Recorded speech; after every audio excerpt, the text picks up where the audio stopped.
A dramatic opening sets the stage about mankind's emotions overtaking the world and a girl with godhood. There's discussion about needing to remove human resistance for the future, even at the cost of her identity, leaving only her name behind. A confrontational scene unfolds where characters face off. Despite warnings to turn back, some remain determined to fight, carrying their country's flag. The exchange highlights tension between duty and survival.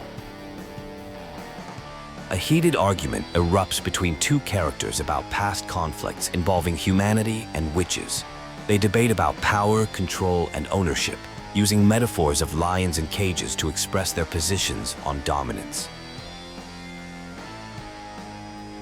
The discussion intensifies around the nature of power and control. One character is accused of being childish about wielding newfound power, while another is criticized for creating imaginary threats without the ability to face them.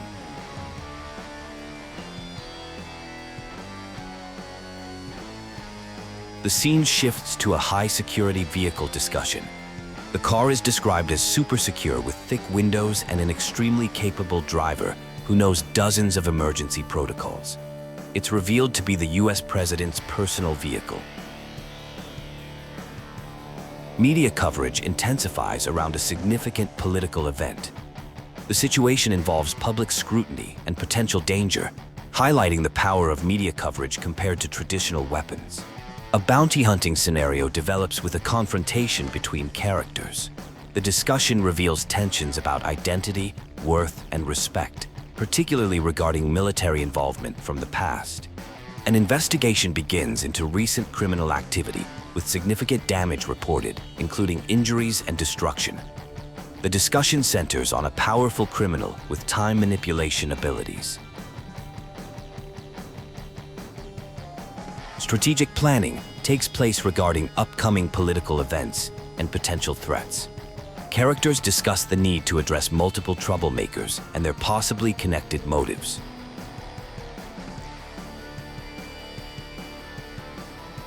A personal conversation occurs about identity and existence, touching on themes of artificial intelligence, personality replacement, and the nature of consciousness. The dialogue explores the relationship between two characters. The story continues with philosophical musings about fate, existence, and personal motivations.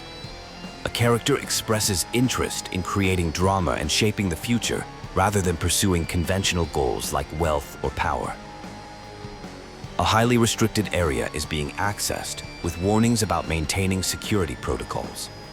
The location is described as the most difficult room to enter in the world, though it's not particularly luxurious. Despite its high security, it's noted that the room itself is quite ordinary. One could simply walk out for coffee if desired. The setting is revealed to be within the White House, which hasn't changed much since ancient times and contains numerous hidden shelters. The environment is familiar to some, but creates uncertainty for others about what is safe to interact with. The bunker employs advanced 13th generation AES encryption, making all private communication impossible rather than just forbidden. It's suggested that any personal calls should be made before entering, as contact with the outside world would be cut off completely. A discussion reveals plans regarding the G4 summit, with representatives from the 4 most powerful nations attending. The conversation centers around protecting and potentially erasing something called the Tome, with references to Project Tiernanog and dangerous relics from the Crusades era. The focus turns to 2 key figures, Oscar, the gear maker, and a person called Eno, who's described as the Calamity, an internationally wanted criminal. There is significant concern about Eno's potential impact on the G4 summit and broader security implications. Plans for the G4 summit continue despite complications. The US has sent a summons letter for Sol, while concerns about Eno persist. President Vernon is determined to make the summit successful and implement demilitarization plans. A plan is revealed involving acquiring a special book from the White House, managing the G4 summit, and dealing with the flame of corruption and Sol Badguy. The characters are preparing to gather necessary resources and manpower for their mission. A casual conversation reveals someone receiving an unexpected reward and discussing a change in appearance. The person mentions plans to make their family public at G4, despite potential complications with the new conclave. This decision wasn't taken lightly, as family commitments are more permanent than wardrobe choices. A discussion about colors leads to a metaphorical revelation about reflection and identity. The scene shifts to focus on Ariels, the former Sanctus Populi, who appears to be in an altered state after an encounter with Eno. Something was taken from Ariels during this interaction, though the exact details remain unclear. A character named Axel appears, discussing his ability to sense upcoming danger. The conversation explores themes of searching for one's past and finding new paths forward, suggesting that people often get stuck looking backward instead of seeing present opportunities. The discussion turns to potential threats, focusing on Axel's abilities to manipulate time. There's speculation about Eno possibly having similar powers, though they're described as incomplete. The situation appears to be escalating with warnings about an imminent threat to a nearby city. A profound conversation occurs about personal growth and the passage of time, referencing historical events like the fall of the Roman Empire. The discussion touches on the possibility of manipulating time to reconnect with someone from the past, though this comes with significant risks. News breaks about Eno's capture, though skepticism arises about the authenticity of this report. The situation becomes more complex with the appearance of multiple parties and references to a true anomaly that was previously contained within Ariels. A mysterious figure named Happy Chaos appears, presenting cryptic philosophical questions about existence and identity. The encounter ends mysteriously, leaving more questions than answers about the nature of this entity. Preparations continue for G4, revealing that specialists have been called in to investigate security concerns. These specialists are identified as Zato 1 and Milia Rage, connected to the reinstated Post-War Administration Bureau, suggesting official involvement in addressing potential threats. A discussion about recycling specialized agents from an intelligence agency takes place. The conversation suggests these individuals are being repurposed, though there are ethical concerns about their past actions. It's noted that while they can't be prosecuted since they're deceased, their previous misdeeds are not forgotten.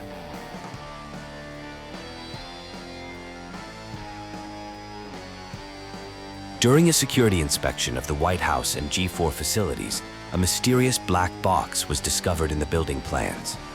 This box, which even the president is unaware of, has connections to various military-industrial complexes, including Illyria. The box is protected by complex encryption that makes it impossible to access.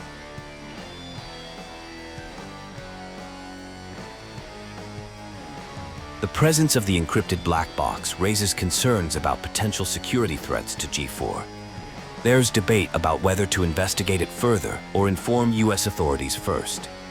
The encryption suggests the contents could be sensitive or dangerous, like a modern-day Pandora's box. The conversation shifts to discussion of a detained ally named Eno. It suggested that her capture seems suspicious, as it's out of character for her capabilities. The situation has created tension between former allies, with implications that there may be more to the story than appears. An intense interrogation reveals deeper concerns about world-altering plans involving possible godhood and global destruction.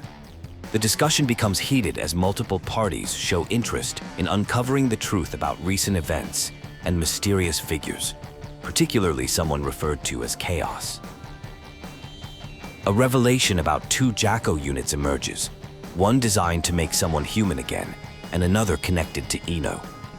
The conversation explores the relationship between Happy Chaos and the Gearmaker, suggesting complex plans were in place regarding Eno's development and potential threat level. The world is explained to operate within a programmatic space called the backyard, which became infected by human emotions during war. This led to a split where part of the system gained tremendous power, connecting to Eno's incomplete state and her current actions. Discussion turns to the United States and its transformation, suggesting significant changes in civilization. Preparations for G4 reveal concerns about security and protecting specific individuals, with emphasis on moving beyond might makes right mentality toward a more hopeful future. The scene shifts to the White House, where strategic decisions about guard deployment during G4 are discussed. Personal motivations and connections to Oscar become apparent, with suggestions that certain individuals' presence serves specific purposes beyond official duties. A deep conversation unfolds about identity and purpose. Two versions of Arya are discussed, one from before the Crusades, whose mind was destroyed, and another with artificial emotions. The discussion centers on the authenticity of feelings, particularly love, and the importance of finding one's true place in the world. Security preparations are underway for a major conference called G4. The situation is tense, as 5 security divisions are deployed, an unprecedented measure. The Gearmaker is described as someone powerful enough to take down an entire fleet single-handedly, adding to the event's significance. The G4 conference begins, focusing on establishing peace and discussing human-gear coexistence. Oscar Kreutz, the Gearmaker, serves as moderator. He adds information about recent incidents to the conference materials, demonstrating his thorough preparation and earning his nickname as the King of Groundwork. Eno and Oscar engage in a complex dialogue about transformation and truth. Eno accuses Oscar of showing too much truth and attempting to make her human. The conversation reveals that Oscar can turn Eno human at the cost of his own life, leading to deeper questions about desires and wishes.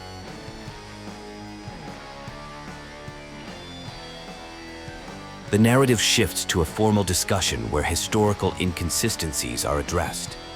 The Gearmaker's reputation as more guardian angel than devil is questioned.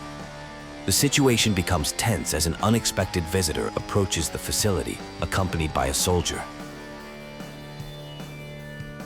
Discussion turns to the Tome of Origin, a powerful artifact that granted magic to mankind. Its current owner proposes disposing of it despite its potential value, arguing that present needs should take priority over uncertain future benefits. This sparks debate about the meaning of value itself. King Leo reflects on returning to work and seeking redemption. The conversation is interrupted by a security breach. Someone has hacked into their systems and stolen data. The situation becomes increasingly tense as communication with security teams is lost. A tense situation unfolds where someone named Jedi has somehow managed to shut down a system and demonstrates knowledge of happy chaos. The scene involves confusion about missing guards and an unexpected visitor wearing a borrowed jacket.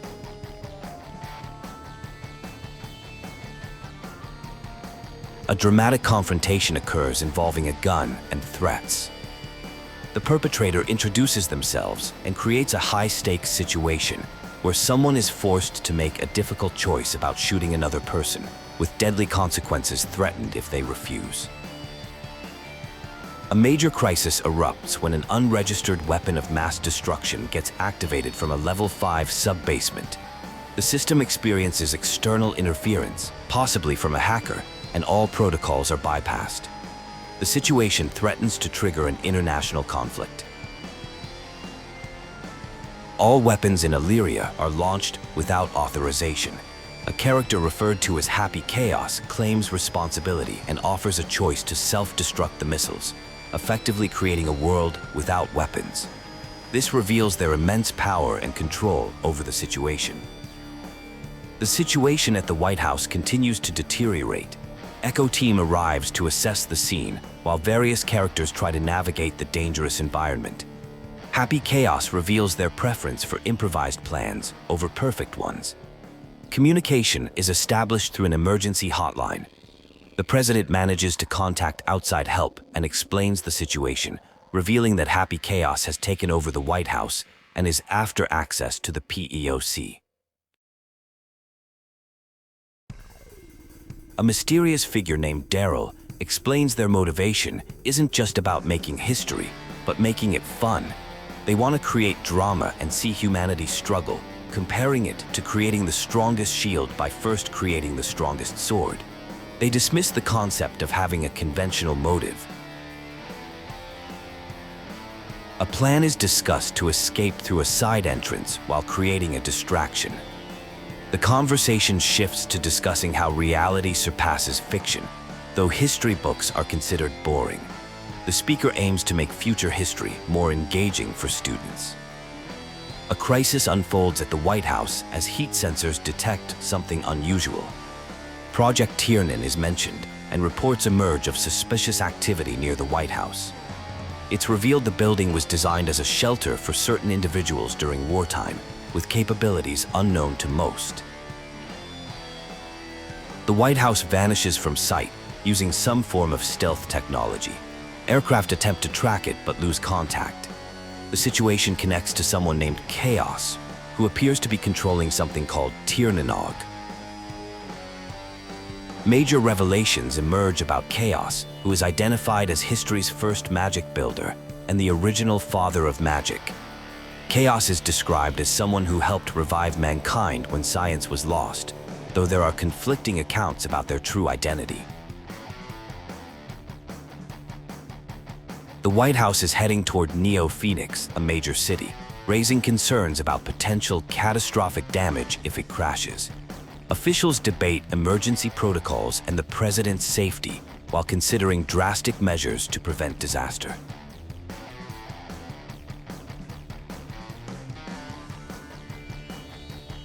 A casual conversation about coffee preferences turns serious when discussing the tome. Someone reveals that Ino is currently only half of herself, and they need the book's power to restore her other half. The situation seems tense as they discuss returning something. A tense negotiation unfolds where a deal is proposed regarding hostages. The discussion involves disarming an interception system near the White House in exchange for releasing hostages.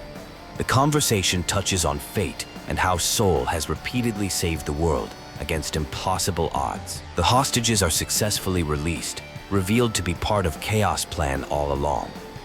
It's mentioned that Chaos is primarily there for entertainment value rather than any serious agenda. Some unauthorized communications were made from the ship despite restrictions.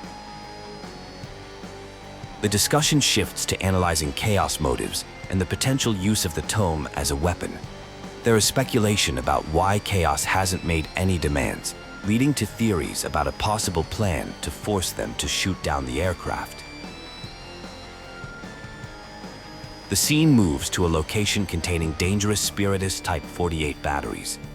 These devices are described as inefficient but extremely powerful, with the potential to cause massive destruction if their limiters are removed. The conversation takes a personal turn about family relationships and missed opportunities.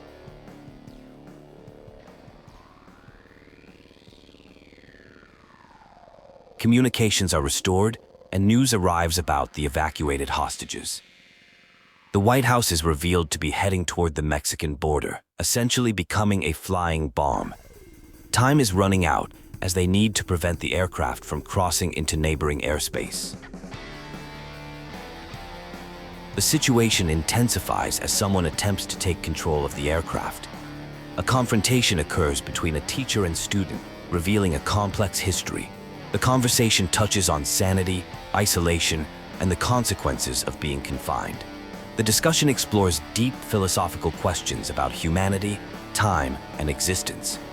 The concept of mankind being a single element, Noland, rather than a collective, is introduced. There is speculation about Ano potentially transcending time to become a world creator, which could lead to a paradox. The focus shifts to someone wielding incredible power. The conversation reveals more about Ino's background. She was born in a white room and has been searching for an exit. Despite appearing human, her emotions have become hollow. This represents humanity's potential future, where self-affirmation loses meaning when everything becomes possible. Someone expresses determination to show Eno the world's value. A tense situation develops as Vernon takes a bullet. Someone with a weaponized right arm poses a threat, requiring careful movement and strategy. The situation becomes increasingly dangerous with projectiles flying. A Secret Service agent reveals their identity and connection to the president. The agent urges others to run while planning to neutralize the threat. The story reaches a critical point as combat appears inevitable. The scene shifts to the Pentagon, where it's revealed there are only 20 minutes remaining. Discussion centers on Chaos's ability to predict events and the PEOC's security measures. The POC uses old technology that even powerful magic users cannot breach. A plan emerges involving reaching a control tower visible from the East Gate. The group faces challenges with air pressure and wind resistance once they leave protected areas. Despite the risks, they decide to proceed with limited options available. A critical diplomatic situation unfolds with threats of weapon deployment between nations. Secretary Dickinson faces a tough decision about shooting down the White House.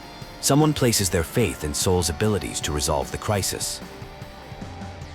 The situation stabilizes as control of the White House is regained.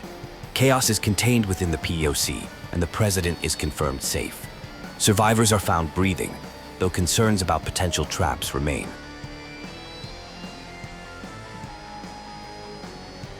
A shocking revelation emerges about Project Tiernanog. It's actually designed for interplanetary travel, not just air transport.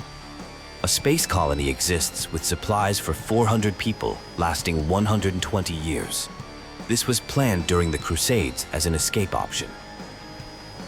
Statistics about global issues like child labor are shared, emphasizing the importance of accurate knowledge over ideology. The discussion touches on how the Tome provides insight into the world's nature, suggesting a path toward positive change through understanding raw data. Footage from a chaotic scene shows surveillance cameras partially restored. There is discussion about identifying people and recovering from the situation, with mention of not wanting to keep a badge as a memento. A mysterious cartoony star appears in the footage that requires closer examination. Analysis reveals Chaos can manipulate people's appearances, and someone is still inside the White House. A metaphor comparing people to milky gum is used. The syrup represents human desire, while water represents survival instinct. When combined, they create the perfect balance. Someone reveals they are pure syrup without water, acting not for themselves, but because something prevented balance. The conversation turns to a tome that was fused with, leading to an upcoming grand finale where everyone on the planet will play a part. The world is described in binary terms, ones and zeros. Previously, there was harmony in the mixture of numbers, but now only ones remain. This philosophical discussion about the nature of existence leads to a confrontation over a powerful tome. A supernatural phenomenon involving the moon is revealed to be an illusion, but with real consequences if not maintained. This creates a stalemate situation where attack is impossible without risking catastrophic consequences. A grand transformation is announced, freeing humanity from physical limitations including age, hunger, and disease. This new world order promises equality but removes hope, leading to a potential evolutionary crisis for mankind. A crucial confrontation begins between opposing forces.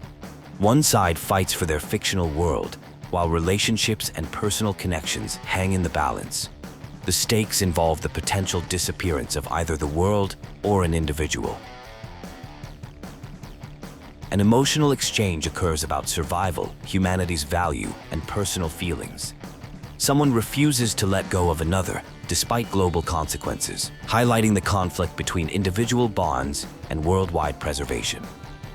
The final battle intensifies with discussions of regenerative abilities and weak points. Victory depends on proving something through combat, with both sides committed to giving their best effort. Looking up at the sky brings different perspectives from different places. Chip has returned to his homeland.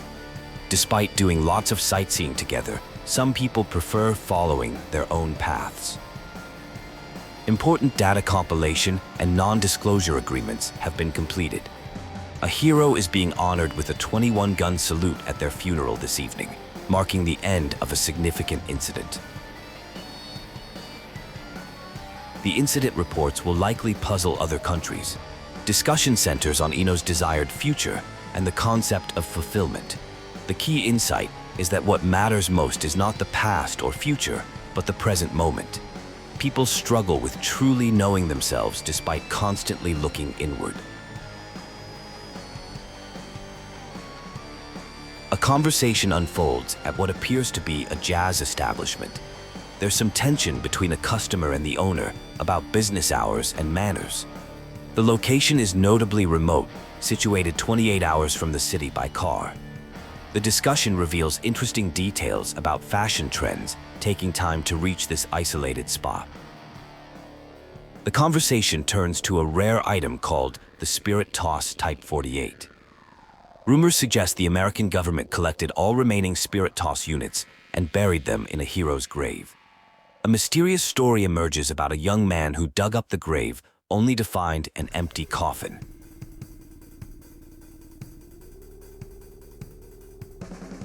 The owner sets clear boundaries about business hours, 10 a.m. to 4 p.m., and refuses to sell the Spirit Toss.